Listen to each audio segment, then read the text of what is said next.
today. Inspire your troops today. Inspire your troops today. If you guys want to be remembered forever, this is how you do it. All right. We win the game. This is a legendary defense. Put an exclamation point on your work. It's over, folks. The Pittsburgh Steelers have won the Super Bowl for a sixth-time unprecedented. It's time now for Black and Gold Central Radio, exclusively on the Pro Football Central Radio Network. Let's get those terrible towels waving. And now your host, Mike Batista. Hey, I wanna taste your black on sample and I can't explain why that way.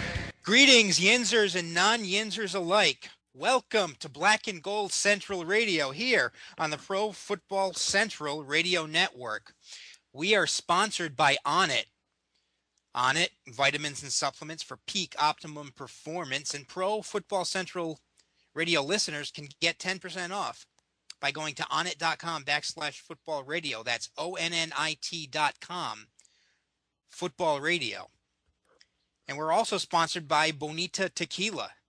Bonita Tequila, when you're done taking your vitamins and supplements from Onnit, you can wash it down with Bonita Tequila. Good stuff there. We have a great show planned for you today, 1 week before the start of the NFL regular season. The Broncos and Ravens play next Thursday night. We have Jim Wexell from Steel City Insider. Here's our first repeat guest here on Black and Gold Central.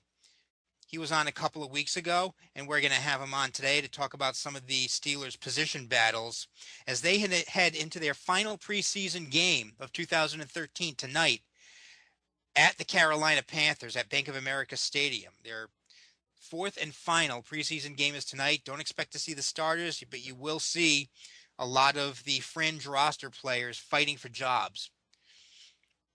And we also have Amber Lee from Bleacher Report.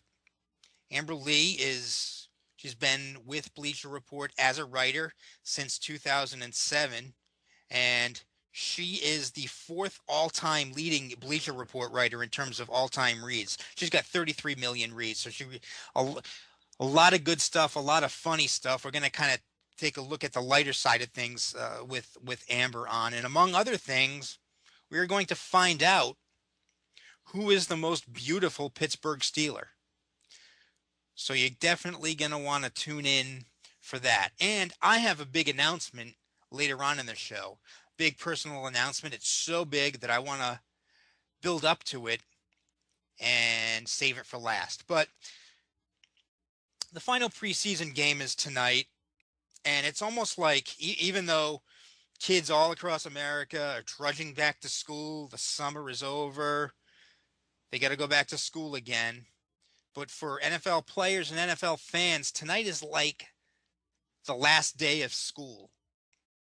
It's like the last day of school in the NFL because there's one more preseason game we got to get out of the way. Then finally, after that, the games start to count. And for the starters, the players, the Ben Roethlisbergers, the Troy Polamalu's, they might not even play tonight. So they won't even be in pads. So for them, it's going to be like that last day of school. For them, it's going to be like having a half day for that last day of school. They're going to be relaxing. They're going to be chilling out, wearing their ball caps and just wearing their jerseys and watching everybody else play and fighting for jobs. But for the players who are fighting for jobs, it's a little bit different. For them, this isn't the cool, casual last day of school half day. For them, they're still in final exams. And so they're fighting for jobs. I mean, there's going to be guys on that field tonight whose livelihoods depend on what happens tonight. So that's going to be interesting. That's basically like their job interview, and basically the course of their life, at least, their life for the next few years is going to depend on what happens on that field tonight. So every team plays a preseason game tonight, all 32 NFL teams, so that everyone gets at least a week off before the regular season begins next Thursday, September 5th. And as I said, the Steelers have some interesting position battles tonight. and we are going to talk about them with Steel City Insider's Jim Wexell right after this. Football fans, check out the official t-shirt apparel shop for the Pro Football Central Radio Network. Check out bigfrog.com/Cincinnati. That's bigfrog.com/Cincinnati. You think it, we ink it. They have an awesome 24-hour turnaround time. You can also visit them at their fabulous store over at Anderson Town Center, 7426 Beachmont Avenue, Cincinnati, Ohio 45255. That's bigfrog.com/Cincinnati.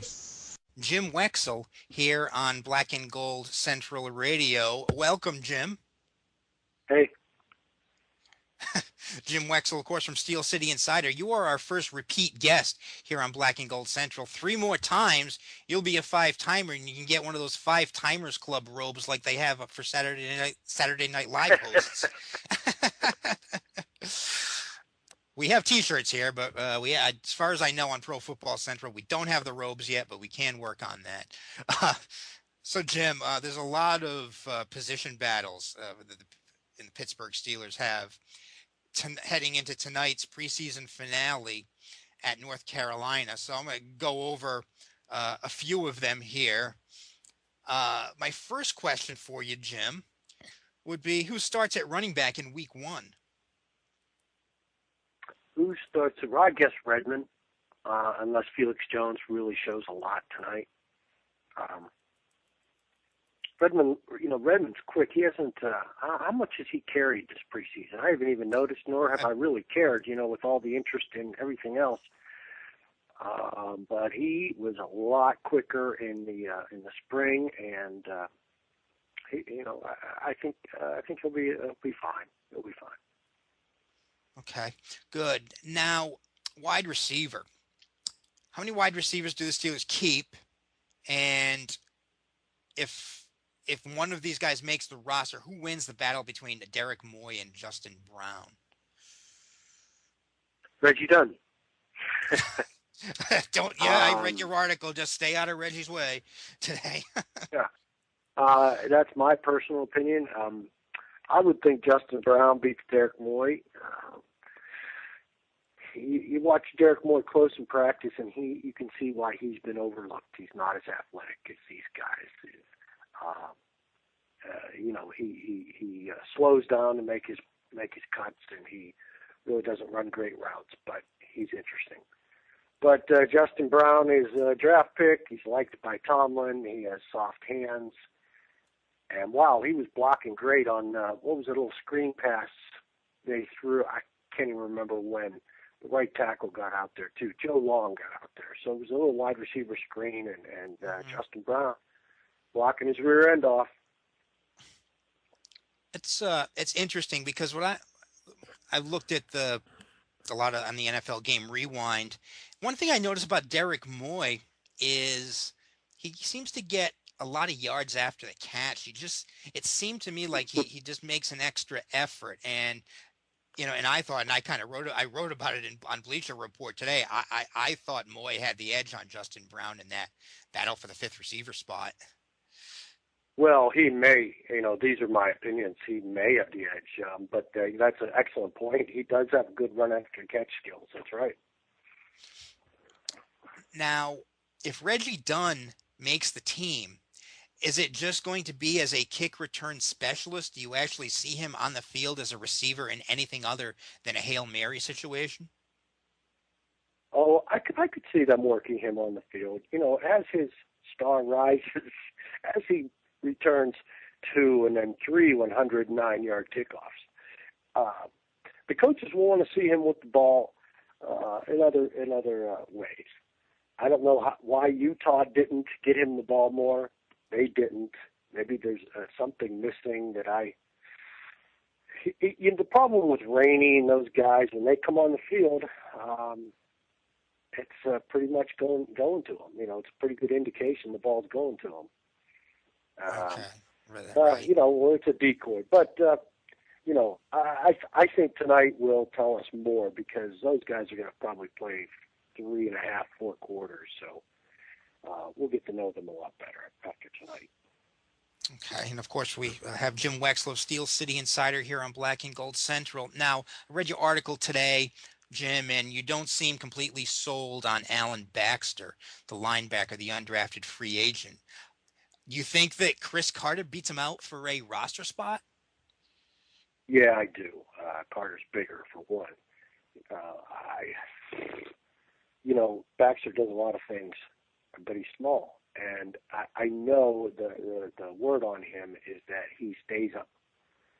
It's hard to keep him blocked, but from what I see, when he goes against a good tackle, it's gonna tell. And if he beats a first team tackle, great. Then I'll be more interested in him. Otherwise, right now I see him clearing waivers and landing on the practice squad.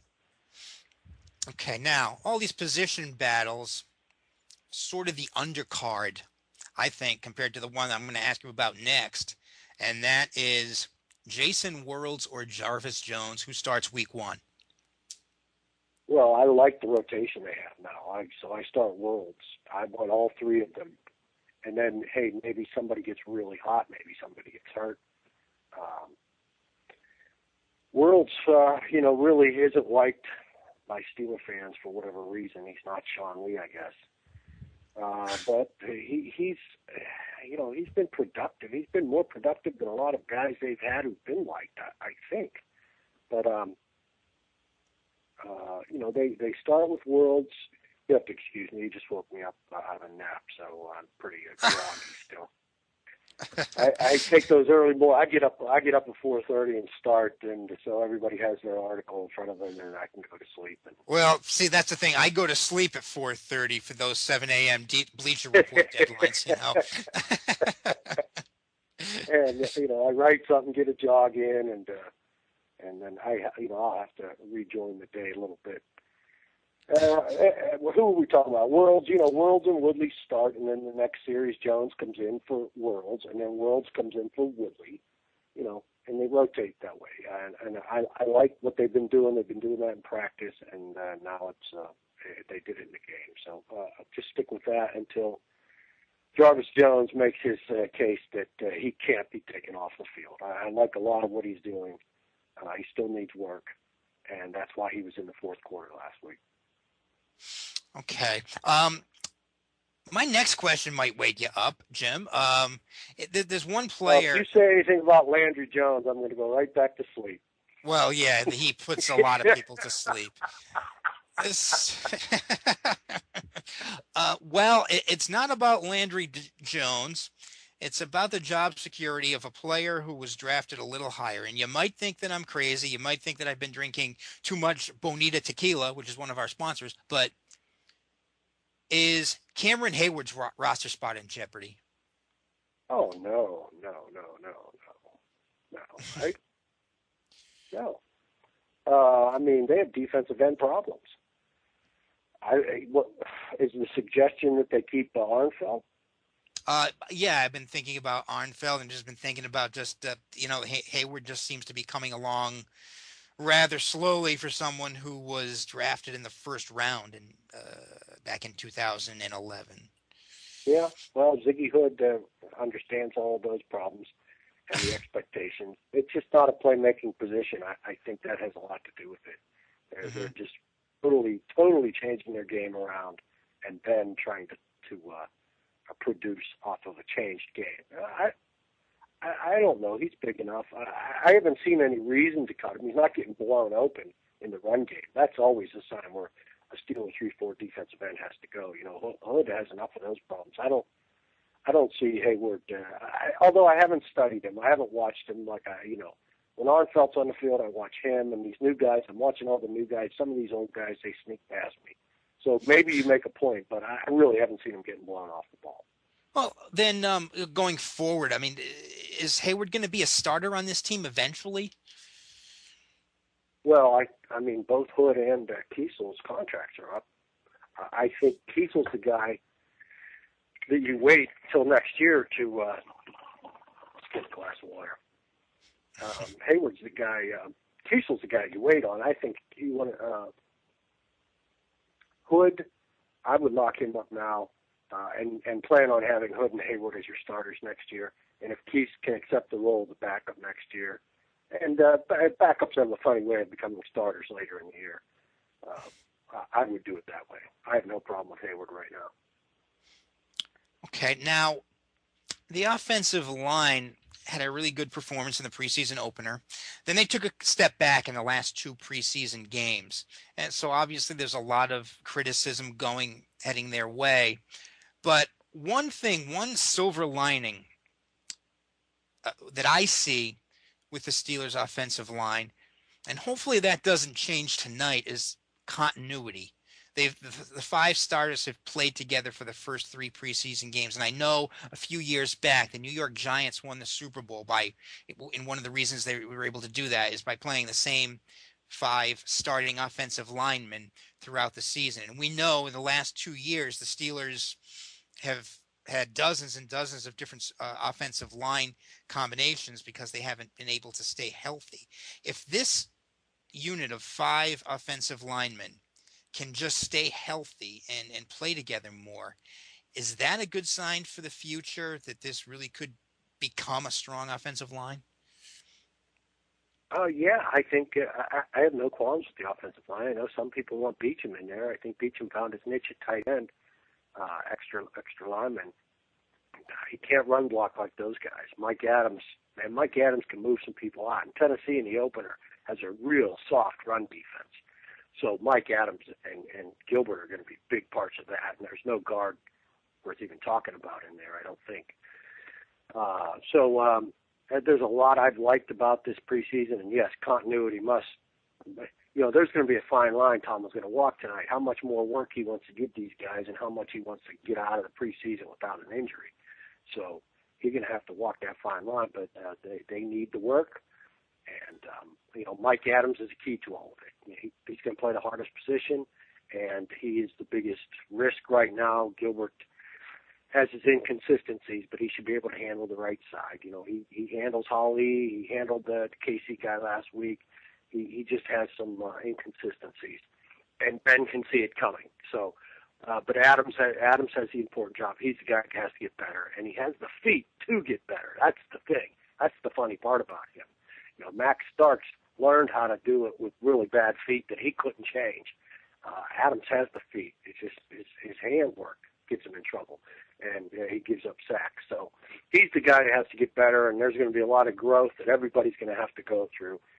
The experiment must continue with him, and why not? He's a big left-hander who's played left tackle all his life, so it's really not an experiment, but it's the one risk of that line right there is his pass blocking. But man, run his side. Let him block Zach Brown. If you remember that cornerback North Carolina used to call a linebacker last year. Well, he's starting for Tennessee, and Tim Shaw comes in quite often because people are just stomping a mud hole through that side of Tennessee's line. I had to do a preview. I had to preview Tennessee for Steelers Digest. I just wrote it yesterday. And so I had 2 tapes of Tennessee I watched. And, boy, I really think the Steelers are going to be licking their chops when they see this team. Well, that's good. That answers your offensive line question, I hope. Well, yeah. I mean, the thing about Mike Adams is that, you look at the mock drafts before last year's draft, a lot of people had Mike Adams as a first rounder. And then, he had some other, transgressions, troubles with being honest with. Yeah, but those transgressions took the Steelers out of it. Who did they draft first? DeCastro? Well, right. They had Adams rated as a first rounder. Not that I agreed with it. I had my problems with Mike Adams, especially as a first rounder. And sometimes when his flaw was smoking weed, when sometimes those flaws are exposed, they become a strength. He turns it around. That's maybe he needed to stop smoking weed. So, that becomes a strength. He's not going to be so stupid as to do it again, you would think. So, Kevin Colbert trusts him, and they picked him in the second round, which made him more of a steal. I mean, I was very nervous they were going to pick him in the first round. Yeah, I mean, it's almost like Mike Adams' story could be like more of an R-rated Blind Side, almost. More of a more interesting blindside. Less. I think they probably took some of the R out of that poor kid's life.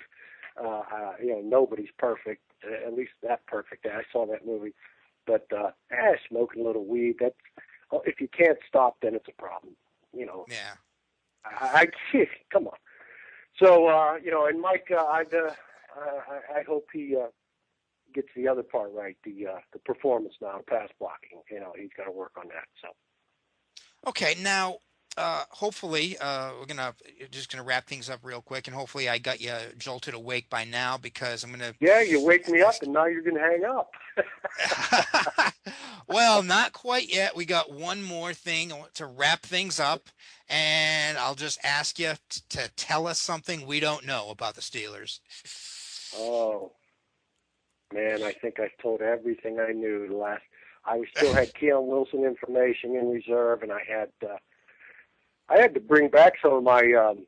If you read my article, I had to bring back some of my spring stuff that nobody was reading in the spring. Now everybody's reading, and I'm thinking I've already used my stuff. And Reggie Dunn is the son of Louis Lipps' childhood best friend in New Orleans. Grew up knowing all about Louis Lipps and as a Steeler fan. Troy Polamalu always wanted to wear 41, but circumstances didn't allow it. 41 was his cousin Joe's number at Oregon State. And he always wanted 41. So now you see what he would look like when you watch Ventrone. 41 with all the hair. Well, yeah, Ventrone. I was going to ask. I mean, is he trying to look like Troy Polamalu, or is that just his hair? I don't know, but he's got the number Troy always really wanted, too. So it's pretty cool. I don't know if you knew that. I think everybody in Steeler Nation knows everything about the Steelers right now. They need new players. They need new things to talk about. Yeah, and so Ventrone has a number. Did I answer your question? We could. Dave DeCastro. Who are the new tight ends? No. Yeah, we kind of emptied it all out there. Keon Wilson. Do you know about Keon Wilson? I mean, his dad was murdered when he was a little boy, and his two brothers were murdered right before his senior year. And he was the middle linebacker and captain and defensive MVP by unanimous vote of a team that had John Pierre Paul. Is that his name? I always get the Seinfeld thing mixed up. Jason, yeah. And George Selvey and Nate Allen and Jerome Murphy, they're all still in the NFL. They were all on that defense. He was the defensive MVP by unanimous team vote. They were all seniors. And he didn't get drafted. And I like Keon Wilson, man. I just interviewed him for the first time, and what a polished kid. I thought, knowing his background, that he'd be rough around the edges as linebackers sometimes are. Wow, what a polished kid. I like him. I'm rooting for him tonight. And, you were saying that, Ross Ventrone has the number Troy Polamalu always wanted. Well, Polamalu has the hair that Ventrone always wanted. And, that we all always wanted. And possibly the roster spot, too. Yeah. Okay. Well, great, Jim. I appreciate you waking up and this is almost like one of those good morning shows, and should be sitting in Times Square with people walking by with shopping bags and stuff, and behind the window in view of the camera. But we appreciate you coming on, and we're definitely looking forward to the season, Jim. Thank you. Okay, guys, take care. Bye-bye. Cigar fans, check out fifthdowncigar.com and enter the coupon code PFC to get 10% off your order. Lots of nice high-end cigars. That's fifthdowncigar.com. Enter the code PFC for 10% off your order. Well, we just had Jim Wexell on from Steel City Insider. We went over some of the position battles for the Steelers that will conclude tonight in their final preseason game at Carolina. I think most interesting is there's going to be a rotation when, it's not so much a battle for who's going to start between Jarvis Jones and Jason Worlds. they're both going to get decent playing time with a rotation, with a 3-man rotation with LaMarr Woodley. And if LaMarr Woodley needs to sit once in a while, they will. But it seems like it's going to be sort of a 3-man rotation with those two outside linebacker positions. So that's really interesting. And also, and I tend to agree with them, it's, let's not worry too much about the Steelers' offensive line. I think that the continuity with having 5 guys staying healthy, and hopefully they stay healthy tonight, hopefully that continuity will make this a stronger unit as the season goes along. So now we were going to have Amber Lee on, but something came up and she won't be able to come on this week. We will definitely try to get her on next week, because that, I think, will be a very interesting and fun interview. But to build a little bit on what Jim Wexell talked about, I think that I've been thinking about the Steelers. Well, actually, before I talk about the Steelers draft, there's a couple of other position battles that I wanted to talk about. There's Robert Golden and Damon Cromartie-Smith, really to be that 4th safety. And I think Robert Golden has the edge there. Damon Cromartie-Smith gave up the blocked punt in the game against the Giants, and then he had an interception against the Redskins. So really, that interception just kind of put him back on, on breaking even. I think, even though Robert Golden, the most noticeable he's been is when he dropped a short pick 6 in the preseason opener. I think that he sort of has the edge there. There's also Terry Hawthorne, just to get on the roster as a cornerback. He's battling presumably against Isaiah Green, really to maybe be that 4th or 5th cornerback behind you got Ike Taylor, Cortez Allen, Curtis Brown, and William Gay. They probably need one other corner on the depth chart. And Terry Hawthorne was a 5th round draft pick, and he was injured a lot during the spring, and he just came back to practice in the middle of training camp. He made his debut in the game against the Washington Redskins. He recovered a fumble. He's been doing some stuff on special teams, but he's going to be an interesting player to watch. And I can tell you, he's going to be an interesting player to watch tonight. Also, Hebron Fangupo against Alameda Tiamu for that backup nose tackle position. Alameda Tiamu is younger. He might have more upside, but right now Fangupo is the better player. And there's a chance neither player will make the team, because Al Woods might be that backup nose tackle. Now, the reason why I think it's interesting to keep an eye on Terry Hawthorne tonight is because there's a possibility that he could be the Steelers' highest draft pick not to make the Steelers' 53-man roster. We know Jarvis Jones is going to make it. We know Le'Veon Bell is going to make it, even though he'll be injured when the season starts, and he won't be able to go in week 1. We know Marcus Wheaton's going to make it. We know Landry Jones is going to make it as that 3rd quarterback. We know Shamarko Thomas is going to make it. So that's their top 5 picks that we know they're all going to make the team. And that takes us through the first 4 rounds. Terry Hawthorne was the 5th round pick. I think he's at least going to make it onto the practice squad, but he might not make the 53-man roster. And then you get into the 6th round and you have Justin Brown and Vince Williams. Now, it wouldn't be surprising for all of their picks in the first 6 rounds to make the team, although it's very questionable if Vince Williams or Justin Brown or Hawthorne can make the team. But we have the top 5 players drafted, with the exception of Landry Jones, who could be productive contributors to the team this year. So I think that's a definite thumbs up for the Steelers' 2013 draft class. I know it's early and there's a long way to go before we can really judge or grade this draft class. Okay? But we know a lot more now than we did back in April and May when we were grading this draft.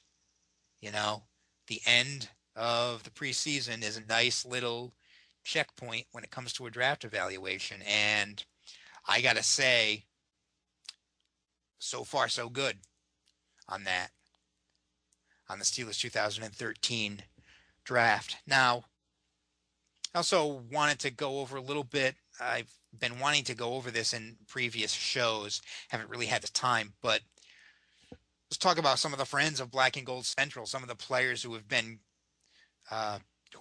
guests on the show. It's kind of a mixed bag as far as some of their fortunes. Marcus Wheaton and Will Johnson have been on. They've been fine in the preseason and they're ready to go. But it's kind of been a tough camp for other guests of Black and Gold Central. Nick Embernate was hurt at the beginning of, I believe he hurt his knee at the beginning of August, and he's on injured reserve this season. And that's really too bad because the Steelers really could use some depth on that offensive line. Besides the starters, you got Mike Adams, Ramon Foster, Marquise Pouncey, David DeCastro, and Marcus Gilbert. And then you're looking at Kelvin Beachum and probably John Malecki as the backup center. That's 7 guys. And so they're going to need to keep at least one other player and possibly 2 offensive linemen on the roster. And, there's no one really who, you look at and say, oh, he's got to be on this team. It's almost like any other offensive lineman who makes this team is going to sort of make it by default. I know I said I was optimistic about the starting 5, but they need depth. Kelvin Beachum is a nice jack of all trades, and Malecki could be the backup center. But after that, you're looking at Guy Wimper, who, gave up 14 sacks 2 years ago.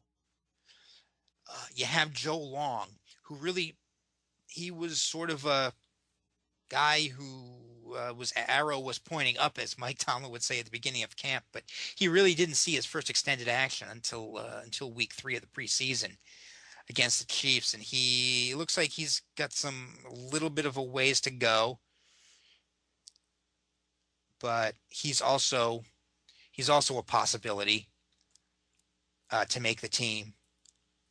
But yeah, so that that offensive line needs some depth, and it brings me back to my original thing, Nick Embernate, which is really why it's too bad that he was injured at the beginning of August, because you look at Joe Long, you look at Guy Wimper, Mike Golick, Embernate could have beaten out all those guys, and he'd have been a really good number 8 offensive lineman. So it's kind of been forgotten about because since then we've had 3 preseason games and it was almost a month ago, but that Nick Embernate injury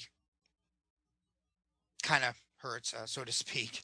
It really hurts the Steelers' offensive line depth, but he's still young. Hopefully he can recover and come back stronger next year. And another person who was a guest on this show, Stevenson Sylvester, was cut. He did not survive the Steelers' first cut downs to 75 players. He excelled on special teams early in his career, the first 2 years of his career, but not so much last year. And he was cut, which sort of opens the door for people like Keon Wilson and Marshall McFadden and Vince Williams. Sort of loosens the logjam there, and those guys are going to be competing for backup spots at inside linebacker tonight. So, yeah, and that assumes everybody stays healthy. That's the one thing. That's what it's all about, is staying healthy in the preseason. But before we wrap up the show, I have an announcement to make. For the first time, I am going to be playing fantasy football this year. That's right. I've always avoided, thank you for that sound effect, Brian. I knew there was, I actually didn't, I was going to tell Brian to have his sound effects ready, but I didn't, but those sound effects were still ready. So yeah, I've never played fantasy football before because really I don't have the time. I write an article a week for Bleacher Report, 2 articles a week for Steeler Addicts. I work full time, and I do Black and Gold Central. Last but not least, I should say, I do Black and Gold Central.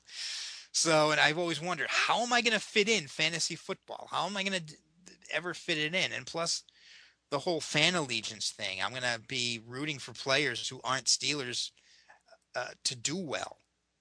But, I thought about it, and I finally am making the jump this year. I mean, one of the reasons is it's something that people really write about a lot. And if I become, if I ever become knowledgeable at playing fantasy football, it would just be, another thing for me to write about. And it would be a nice thing for us to talk about here on the air. And another thing is, not to be a downer, but, Ben Roethlisberger won't be around forever. And, what if there's a time what if we have another spell like we had between 1998 and 2000? Or for some of you who are old enough to remember, what if we had a spell like we had throughout the entire 1980s? The Steelers just aren't good anymore. And, we don't go into every game thinking that the Steelers have a real possibility to win, because we do now. I mean, there isn't a single game. I mean, since Ben Roethlisberger became the quarterback, I don't think you can count on one hand the number of games we've gone into thinking, boy, if the Steelers win, it's going to be a big upset. But what if the Steelers have a couple of 6-10 seasons? Then, at least fantasy football would be something to keep us interested. And, it's kind of, I'd like to think that it's not because I'm succumbing to peer pressure. Well, everybody's doing fantasy football. Why don't you do it too? So I just think that, and, I'm not expecting much because, I'm not going to cut into any of my writing or radio preparation time to do, to devote to fantasy football. So, I'm not expecting much. I'm going to be like the 1976 Tampa Bay Buccaneers. I'm an expansion fantasy team here. And I even named the team that way. It's on Yahoo Sports, the Elite Fantasy League, although we're not viewable to the public, but I'm in a 12-team league. And I named my team the London Silly Nannies in deference to the Family Guy episode that actually Tom Brady appeared in, or his voice was in that episode, and Peter Griffin played for the Patriots, and then they cut him because of excessive celebration after a touchdown, and they banished him to London to play for the London Silly Nannies, and they just you'd really have to see the episode. Most of you probably have seen the episode. It was pretty hilarious. So I'm just going in, not expecting much from myself. My draft is Tuesday at noon Eastern time. So we'll see what happens. This is my debut, shiny new expansion franchise for fantasy football. Should be interesting. So, and I might talk about it a little bit on my Twitter handle, which is Steel Tweets. And you can also follow Black and Gold Central. If you want us, there's anything you want us to talk about, any feedback, you can follow us at BNG Central on Twitter, or Black and Gold Central, Black, the letter N, Gold. And as always, we are sponsored by Onnit Vitamins and Supplements. You can go to onnit.com, ONNIT.com, /Football Central to get a discount on their products. And Bonita Tequila. That is our newest sponsor, Bonita Tequila. I think that's something that I might need to take a dive into right now. That's the end of our show, and we will be back next week. This has been a presentation of the Pro Football Central Network. For news, blogs, highlights, and more, log on to ProFootballCentral.com.